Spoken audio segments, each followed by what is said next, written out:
Hello, how are you? Thank you for looking in on my YouTube. Anyway, just to talk about today's subject, it's about somebody who committed a very serious drink driving offence and dangerous driving. So, just to talk a bit about drink driving, driving with excess alcohol. It's an offence that's come down over the years. Back when it was first introduced, there were lots of people convicted for driving without excess alcohol, and gradually it's been coming down. I think times have changed. People don't go out to the pub so much. Perhaps we don't drink so much alcohol in the UK as we used to. So it's quite interesting, really. Now, the interesting thing about most offending is committed, I've done a rough drawing here, but I don't know if you can see, but most offending occurs around sort of late teenage, when people are 18, 19, 20, and then there's a big drop off when people are aged 25.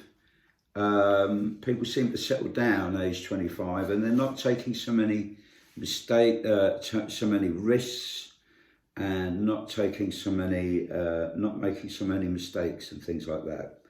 So a lot of offending seems to be related to our upbringing, how we got on at school. Most certainly, kids that have experienced trauma at home are much more likely to offend.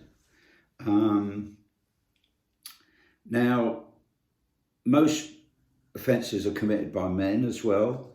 Interestingly, though, although there's a drop-off for general crime at 25, alcohol-related offending tends to occur when people are in their 30s, and it's mostly men that commit drink driving offences. In the year 2020, nearly 14,000 men were prosecuted for alcohol-related drink driving offences, and between 25 and 30, there was about 8,000. So quite an increase.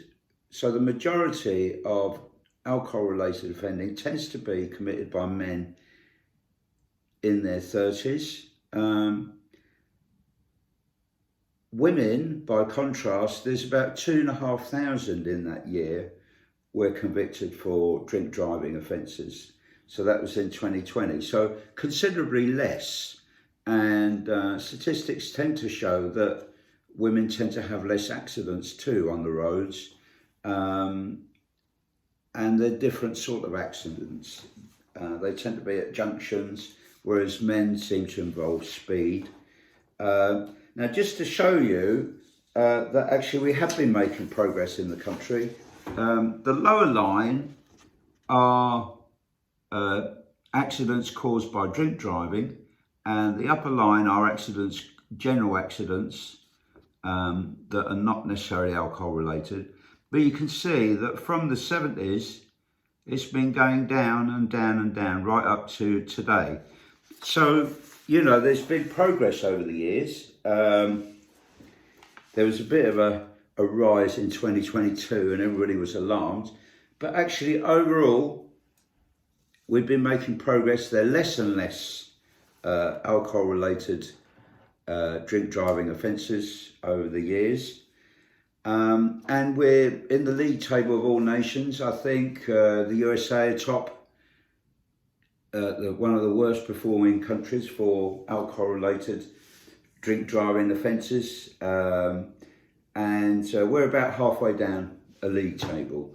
So quite interesting, isn't it? But I think good news is that there's been a lot of health education about alcohol and smoking, and I think, as people grow up, they realise the risks of drink driving, and it's been less and less people are doing it. So I'm going to talk about a specific offence that occurred in the 1990s. I changed some of the details slightly to protect the identity of the offender, but it's based on a real case that I dealt with back in the 1990s, and involved a 40-year-old man who was seen to come staggering out of a nightclub about 2 o'clock in the morning, and the police observed him, and they saw him at a traffic light, and the light went red, and he had like a delayed reaction. His car went over the line and stopped over the line. So they thought, oh, hello, what's this? So they began to follow, and he then proceeded down the wrong side of a dual carriageway, which is horrendous, isn't it? Absolutely frightening, and who knows what could have happened. You know, this is exceptionally dangerous, really, driving down the wrong side of a dual carriageway. Absolutely, you know, awful. He then turned off and he went down several side streets, and eventually arrived at his house, and he came to an abrupt halt because he crashed into 3 motor cars outside, 3 of his neighbours' cars. And the police caught up with him by then, and they breathalyzed him, and he was found to be 3 times over the limit, which is very high indeed, and very, very worrying. Fortunately, he didn't injure any members of the public, but my God, he could have done, and he would have been going to jail for a very long time if he had crashed into somebody and killed, say, another person. That would have been awful. But as it was, he damaged 3 cars and he hurt himself quite badly. He ended up in hospital for, I think it was 8 weeks, and he had trouble with his discs, and I had to go. He couldn't come to the office. He was housebound, spending a lot of the time in a wheelchair, struggling with his walking, and he was awaiting for an operation. He was genuinely really shocked and ashamed of his offence. He said he was hugely embarrassed, particularly for damaging his neighbours' cars, and he said he had no excuses for his behaviour, which they're not. And what was frightening was he said he couldn't remember what had happened. He said he had some sort of blackout, which is absolutely scary, isn't it? And I think he was being genuine. He wasn't telling me stories, but he was so frightened. And he said he's so frightened that he never wants to drive again. Basically, as well, an interesting point is that he was an epileptic. Now, he said that he had sort of blackouts, epileptic fits at night time, and the law states that if you have any sort of epileptic fit, you shouldn't drive for a whole year. What worried me was he was on medication that dulls your senses, and I think it was exceptionally foolish of him to drink to excess, you know, massively to excess, and to be on serious medication that dulls your senses. So that was exceptionally foolish of him, and, you know, really bad. But he was genuinely ashamed, and he said he wanted to change his life completely, he didn't want to drive again, and he actually wanted to go around schools and give talks about what had happened to him, because he just felt that he didn't want what had happened to him happen to other people. Now, that evening, what had happened was his boss had asked him to come out. They got a new contract, they were doing security work and things like that, and his boss asked him to go and celebrate this big contract that they got, and it involved some driving as well, at a nightclub. And really, he drove there, and he said he'd made arrangements for a taxi to come and pick him up at a certain time, I can't remember, 2 o'clock or whatever, before he even set out. But for whatever reason, his manager disappeared during the evening. I think went off with a young lady, and our man didn't get in the taxi, I think possibly his boss did, and left him, which I think is awful, because if you go out with someone, you need to look out for your friends when you go out drinking, and you need to look out for each other. I think it's awful to leave somebody behind who's worse for wear, worse for drink. And we all owe a duty of care to each other to make sure we all get home safely. But he got in his car and he said he had no recollection of getting into his car. And that is absolutely scary. The other really odd thing about this offence too was the court papers, the record of previous convictions, said that he had no previous convictions. Now, this has been an issue before in my talks, that back in the 1990s, a worryingly high number of cases I dealt with had incorrect record of previous convictions. So much so that looking back, I kind of think, why did we tolerate this? Why didn't we kick up a stink about it? I think it was terrible. But his actual record said he had no record of convictions. But this man volunteered that he'd had an awful upbringing, terrible time, really unsettled background, experienced a lot of abuse at home from his father, and he committed a very serious offence, aged about 18, I think, for which he was sentenced to 4 years imprisonment. Now, I'm not sure what that offence was, because I didn't make note of it, and I didn't make mention of it, but he got 4 years custody, and he came out on 2 years on parole.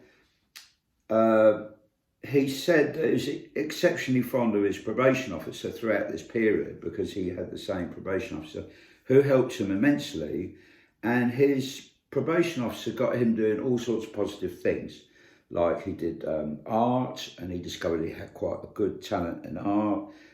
He developed writing skills, and he even wrote poetry, and he was quite creative by all accounts. And he even had some poetry published in a magazine, which I think is terrific. He came out of prison, and his probation officer really helped him sort himself out. And he put him on a positive path, really, because this drink driving offence, he's now aged 40, was his first offence since 18. He hadn't reoffended, which I think is, considering his background, he'd done well. And he came out and joined the army at some point. I don't know how he managed to do that, but they took him on in the army. He did quite well. He got married to his partner, aged 20, but unfortunately he had to be discharged from the army due to his epilepsy. And they took the view that he shouldn't have been accepted into the army with this epilepsy. So this epilepsy had been a problem for him. You know, he said that he had a duty to tell future employers about it, and many didn't offer him a job because of it. But eventually he did various jobs and things like that, some on building sites and things like that. But he got into the security, and he kind of worked his way up the security company for his boss, and he did quite well. But it did involve driving, which worried me. Oh, by the way, he was given an exemplary discharge from the army, despite, because of his epilepsy. So there he was. I was interviewing him at his home, and he said he was really frustrated that he couldn't go out and work and earn money. And, you see, he was in a bit of a financial predicament, because he damaged 3 cars, and when you drink drive, you're not covered by insurance. And so he had to pay for the damage for his neighbours' cars and his own car out of his own pocket, which cost him an awful lot of money. And he sold his own car, he raised money, had some savings and things like that. So he managed to pay for all the damage, but, he was really struggling financially. And luckily his partner worked. He and his partner had 4 children, aged between 13 and 19 years old. The youngest child had exhibited all sorts of behavioural problems. But interestingly, since he'd been at home, this 13-year-old's behaviour improved considerably, because he, you know, this man, although a lot of the time in his wheelchair, taking on a lot of the duties at home, cooking and doing the day-to-day bits and pieces, but just being there with his son had resulted in a huge improvement in his son's behaviour. So what on earth did we come up with for this man? Well, what we did, I kind of argued that he was genuinely sorry, and I think sending him to prison would have been very damaging for him and his family, really. And it'd been a huge salutary lesson for him, this awful offence. So I think he had a bit of a drink problem, in that once he started drinking, he found it difficult to stop. He tended to walk to the pub and walk back. That night at the nightclub, he felt really out of place because they're all a lot younger than him, and you know, and he drank far too much. So essential that we offered him a program to bring control to his drinking and some curb his binge drinking, and that involved educational work, but also we gave him counselling, alcohol counselling. So we had a alcohol program. We put him on a program, employment program, to help him look at his skill set, actually, because he had lots of skills that could get him into different employment. I felt that he could do all sorts of things, actually, like he could work in a call centre perhaps, or so there were lots of opportunities. He did have offer of more security work with a dog, where he would be driven to work and then collected and driven back, but we were going to look at boosting his education and looking at other, you know, careers and employments for him. Also, I was going to put him in touch with a charity that does driving education about road safety, and to become a volunteer speaker for this road safety, and talk about what happened to him and how awful, you know, what really could have happened, because he could have really damaged somebody or even killed somebody on the road. It doesn't bear thinking about, the shock of it. So it's something he's keen to do, and I was keen to see it through, and I thought it was something worthwhile. The other thing that needed to be done, he needed a bit of a help oversight with his finances, looking at that, help put them on in order. And instead of going to jail, what we proposed was a curfew order be placed on him, you know. So it could be, say, from 6 in the evening till 7 in the morning, or it could be around his work, you know, it could be a daytime, but we were keen to put a curfew order in so he's grounded, you know, he can't go out, and we're going to stop him going to public houses as well. And so, you know, rather than jail, but it's up there regards community sentences. So he's going to have plenty to do. I hope you agree with the plan. I actually think that prison wouldn't have done any good at all. It would have probably resulted in more problems at home, and we needed to get him up being a law-abiding citizen again and doing positive things. But within that, his punishment would be a curfew. He paid back to his credit his neighbours, which I thought was good. So that's it. He's a bit unusual. I was going to say that for a number of years I'd done all sorts of drink driving reports, and I was quite surprised that quite a few often were due to stressful circumstances, things going wrong in people's lives. Quite a number of them. I remember somebody passed away, a bereavement, and or a relationship breakup, and the guy would go back to the pub, go back to his ways when he was a teenager. Now he was going back to the pub with his old mates and drinking again.